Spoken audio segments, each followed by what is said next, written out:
Welcome to the Deep Dive, the show that really tries to cut through the noise and get straight to the core of what's important. Today's Deep Dive is powered by BookCast FM, bringing books to life one cast at a time. And we've got a really fascinating one today. We're embarking on a journey into Hans Rosling's, his truly transformative book, Factfulness: 10 Reasons We're Wrong About the World and Why Things Are Better Than You Think. Our mission today isn't just about learning facts, though that's part of it. It's really about challenging our own, deeply ingrained intuitions, maybe even rewiring how our brains process reality a little. What first grabbed me about this book was Rosling's, almost unbelievable discovery. He found that most people, even highly educated professionals, consistently get basic global facts wrong, like really wrong. When he gave them this simple worldview quiz, things like extreme poverty levels, global life expectancy, the results were, frankly, astonishingly bad. People scored worse than if they just guessed randomly. He even joked, with his signature humor, that chimpanzees picking answers at random would actually score better than humans. It seriously made me pause and think, how could we be so misinformed about the world we actually live in? It's a real eye-opener, isn't it? And what's so fascinating here is that the problem isn't like a lack of intelligence, as you said. Rosling argues it's these deeply ingrained cognitive biases, he calls them instincts, and these sort of outdated mental frameworks that we all carry around. These are ancient shortcuts, basically. Our brains developed them to survive in a much simpler, probably more dangerous world. But now, in our complex modern society, they just distort our perception of reality. They make us think the world is, often far worse than it actually is, or we completely miss crucial progress that's been made. So today, we're going to try and systematically explore these 10 powerful instincts that, if we leave them unchecked, really mislead us. Okay, right. Let's unpack this then. Let's start disarming some of these mental traps. Rosling identifies 10 of these instincts that, maybe they were useful once, but now they lead us astray. The very first one he tackles, and gosh, it shapes so much of our global perspective, is the gap instinct. This is our brain's tendency to divide everything into two distinct groups, often with this perceived huge empty gap in between. You know the drill. Us versus them, rich versus poor, developed versus developing. It's a very simple, almost binary narrative that our brains just seem to gravitate towards. And it's profoundly misleading. That's why Rosling spent so much energy debunking it. He challenges this binary thinking by introducing his 4 levels of income, which completely reshapes how you visualize the global economy. It's quite brilliant, actually. So level 1 is extreme poverty, living on about, say, $1 a day. Level 4 is around $64 a day, which is, the kind of income many of us in high-income countries might experience. But here's the crucial factual insight. The vast majority of humanity, about 75%, actually lives in levels 2 and 3. 75%, so the middle. Exactly. They're somewhere in the middle. They're not in extreme poverty, but they're not wealthy either. That huge gap we imagine, it's largely an illusion. The majority is right there in the middle on a continuous spectrum. And this illusion of a gap, it doesn't just mislead us intellectually. It creates a kind of mental barrier. It makes it harder for us to connect with or, empathize with them, even when their daily struggles and aspirations might be remarkably similar to those just a level away. And terms like developing countries, they're particularly problematic. They just lump vastly different nations together. Right. It masks incredible progress in some places and huge disparities within that label. Mexico, for instance, has an average income more than 10 times that of Malawi, but we often just slap the same label on both. That's a really powerful point. So if we're always seeing this phantom gap, how does that fundamentally change how we approach things like global aid or international business or even just basic empathy? Well, it shifts everything, doesn't it? Maybe from simple charity toward partnership. Absolutely. If we don't see that middle 75%, our aid strategies might focus too much on only the very poorest, level 1. We might miss the vast potential for growth and collaboration with those in levels 2 and 3 who are already building their way out of extreme poverty. It's about recognizing agency and shared human experience, not just need. Yeah, that's a significant mental shift. And sort of going hand in hand with that is another instinct that keeps us focused on everything that seems wrong, the negativity instinct. This one really resonates, I think, because our brains just seem hardwired to pay more attention to bad news. We tend to believe the world is constantly getting worse because, negative stories are just more attention-grabbing, more memorable. And Rosling offers this crucial counter-narrative here. Things can be bad and getting better at the same time. Bad and better. Exactly. This isn't blind optimism. It's data-driven realism. Just look at the facts. extreme poverty. It's plummeted from around 50% back in 1966 to under 10% today. Wow, under 10%. Yeah. And this wasn't magic. It was driven by things like increased trade, globalization, better governance, access to basic healthcare, education, global life expectancy. It's jumped from about 50 years in 1960 to over 70 today. Huge jump. Massive. And child mortality, it's dropped dramatically. It was about 1 in 5 children dying before age 5 in 1960. Now it's less than 1 in 20. These are just monumental shifts in human well-being. And there are clear reasons for this negativity bias, right? The media amplifies drama because, let's face it, it sells. Conflict and disaster are inherently more newsworthy than slow, gradual progress. True. We also suffer from a kind of historical blindness. We forget just how bad things used to be.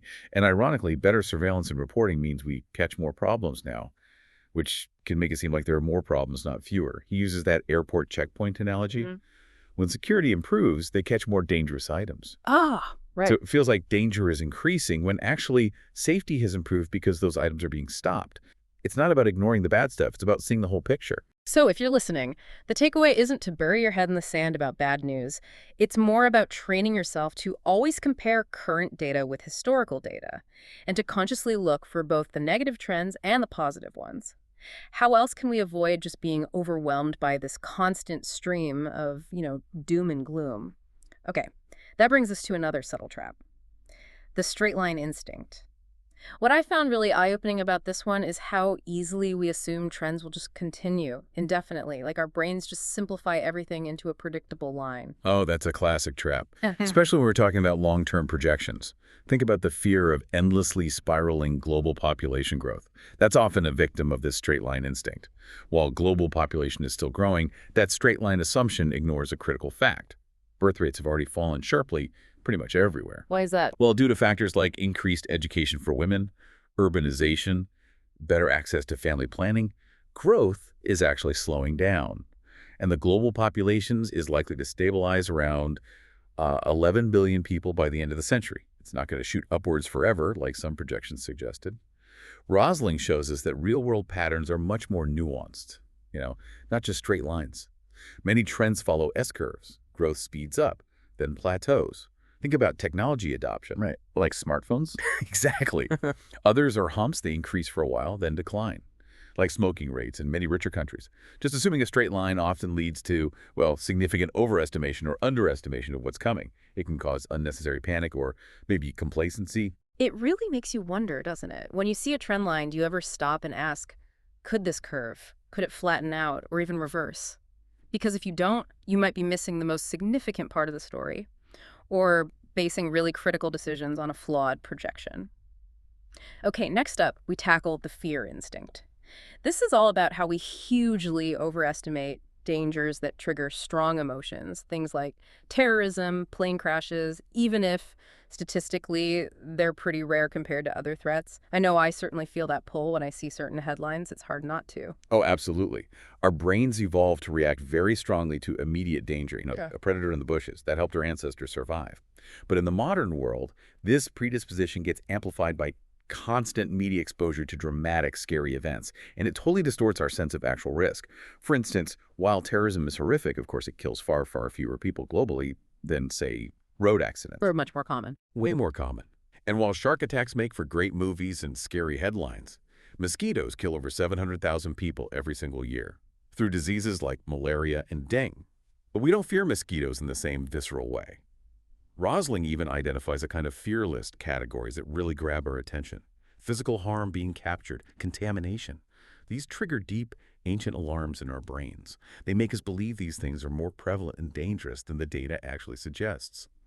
And this misplaced fear, it doesn't just cause anxiety. It can lead to misallocation of resources. We focus on statistically rare threats while ignoring far more pervasive dangers. Think about the vast resources poured into anti-terrorism versus, say, neglected tropical diseases. That's a really sobering thought. So the advice is, before you react emotionally to some frightening story, always try to ask for the data. Like, what's the actual scale of this danger? How common is it really? And how do the numbers compare to other risks we face every day? It's about choosing maybe courage over that primal fear response. And that connects nicely to the size instinct. This is our tendency to misjudge proportions just because we're looking at raw numbers without any context. A big number sounds important, right? But Is it really? Exactly. Rosling's rule here is simple but so profound. To control the size instinct, you must always compare, always divide by something. A number like 200,000 refugees sounds enormous, and it is a lot of people needing help. But its significance changes drastically if you compare to the population of the host country taking them in. Is it 1%, 10%, Yeah. 0.1%? Hugely. Or think about diseases. Ebola gets way more media coverage. Understandably, it's terrifying. But tuberculosis kills far, far more people globally each year. Without comparing the two or looking at deaths per capita, our perception of their relative importance gets totally skewed. And that can misdirect aid or research funding. It's all about proportionality. Even when countries report spending billions on foreign aid, that raw number can be misleading. It's often less than 1% of their national budget, maybe a fraction of their military spending. Without that crucial denominator, the raw number alone doesn't tell the whole story. This applies to so many things: crime rates, carbon emissions. Always ask, compared to what? Or to what? It's fascinating how often we see a big number and just immediately assume its significance without asking for that denominator. What does this mean for how we understand things like aid spending or disaster reports or even corporate profits? Are we really getting the full picture if we don't compare it to something meaningful? Okay, moving along, we have the generalization instinct. This is our habit of drawing conclusions about an entire group, people, countries, cultures, based on, well, often limited or even biased examples. It's basically how stereotypes get born and stick around. Yeah, and Rosling strongly warns against that developing countries label again here. He argues it's one of the worst culprits for this instinct. It just lumps dozens and dozens of nations with vastly different income levels, health stats, education systems, all into one homogenous category. Right, like we talked about with Mexico and Malawi. Exactly. That label completely obscures the reality on the ground. It hides the vast diversity within these groups.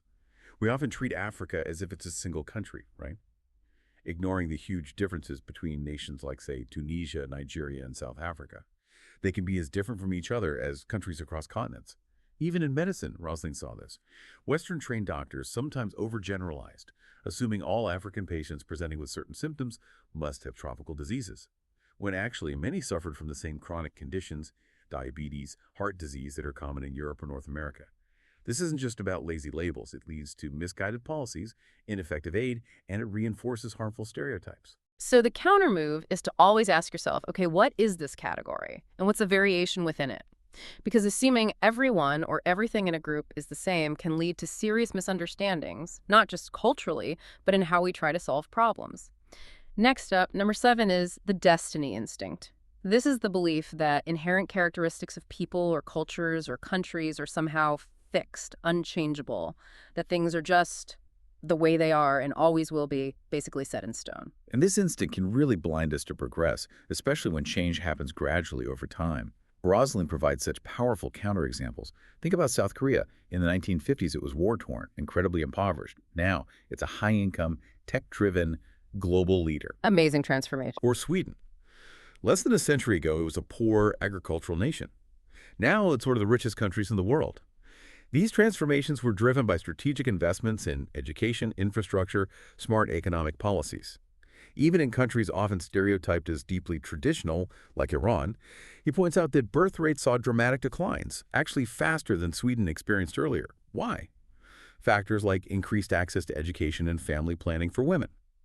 The key thing is that these changes are often slow. They happen over decades, so we don't necessarily notice them day to day.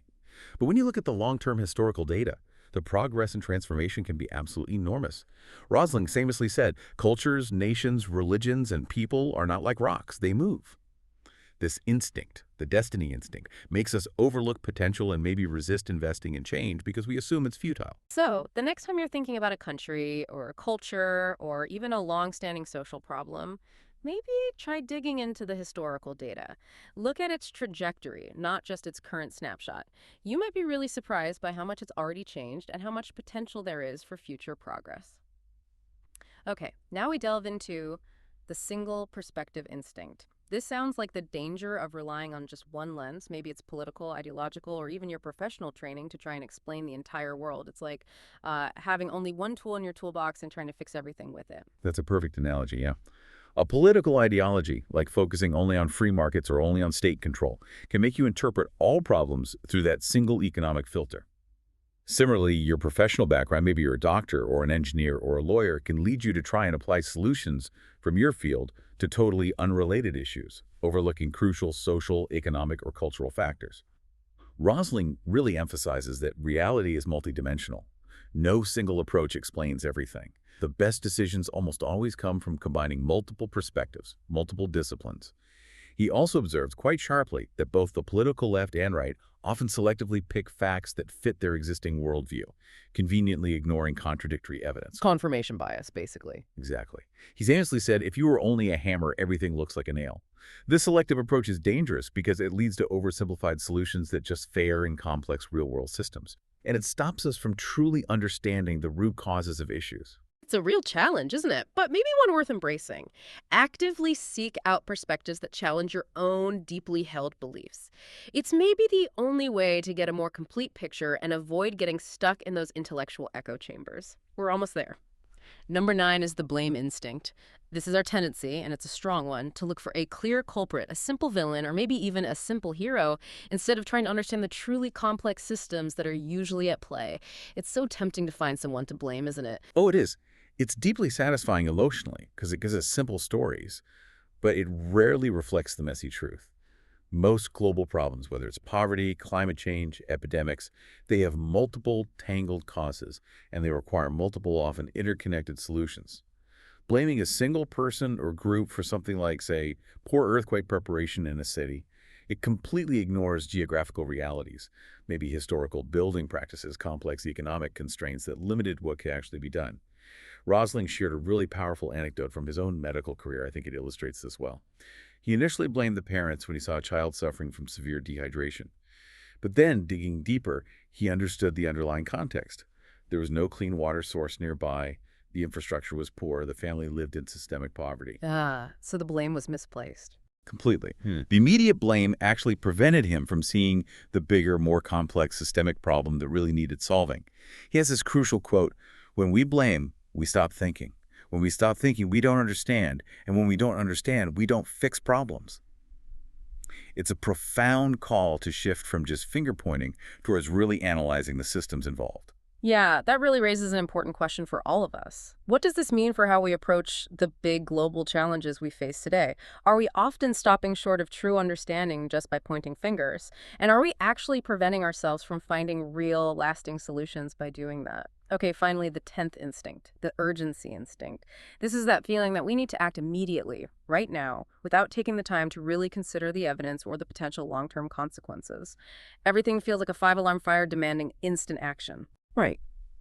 And while true emergencies absolutely exist and do demand rapid action, many large-scale global issues actually benefit immensely from calm, deliberate, fact-based decision-making. The language of urgency, phrases like "before it's too late" or "this is our last chance," it's often used sometimes strategically to heighten emotions and cloud our judgment. It can push people towards poorly planned actions. Rosling gives this powerful example of rushed vaccine campaigns in parts of Africa. The urgency led to corners being cut on logistics like maintaining the cold chain for the vaccines. Oh, yeah, so vaccines spoiled before they could even reach rural communities. Yeah. The push for speed completely overshadowed the careful planning needed for success. Urgency actually undermined the goal. It's just vital to differentiate between what is genuinely urgent, like immediate life-threatening danger, and what is truly important but requires careful thought. Not every pressing issue needs an immediate knee-jerk response. Some of the most impactful and sustainable solutions come from thoughtful, evidence-based strategy, even if they take more time. That sense of urgency can often blind us to complexities and lead us to make bigger mistakes down the line. So in the face of all that urgent language and the screaming headlines, the advice is to try and maintain a fact-based calm. Just pause, maybe take a breath, ask for the data, think about the system before you jump to act. It's about being effective, not just reactive. Okay, so we've walked through these 10 powerful instincts that very often mislead us. But what does it actually mean to be truly factful? How do we put this into practice in our daily lives? What kind of, superpower does it unlock? Well, factfulness, as Rosling defines it, is essentially the practice of forming your worldview based on reliable data and maintaining a conscious active awareness of these 10 instincts that constantly try to distort our perception. It's not about being blindly optimistic, not at all. It's about a kind of calm, informed realism. It means recognizing the real problems, absolutely, but also acknowledging the genuine progress that's been made. Seeing the world as it actually is, not just as our instincts or maybe the media portray it. The core principles he emphasizes are pretty straightforward, but powerful. First, control your instincts. Actively ask specific counter-questions for each one to challenge your initial gut reactions. Second, always seek reliable, up-to-date data from credible sources he points to, places like the UN, the WHO, the World Bank. Third, use fact-based, precise language. Avoid those vague or overly dramatic terms that trigger instincts. Fourth, really embrace that both bad and better mindset. The world can have significant problems and still be improving overall. Those aren't mutually exclusive. Right, that's key. And finally, slow down decision-making when you can. Resist that urgency instinct to act without proper analysis. It's really about cultivating a curious, humble, and consistently fact-driven mindset. You know, the major takeaway here seems to be that understanding the world correctly isn't some innate gift or, a trait only for academics or statisticians.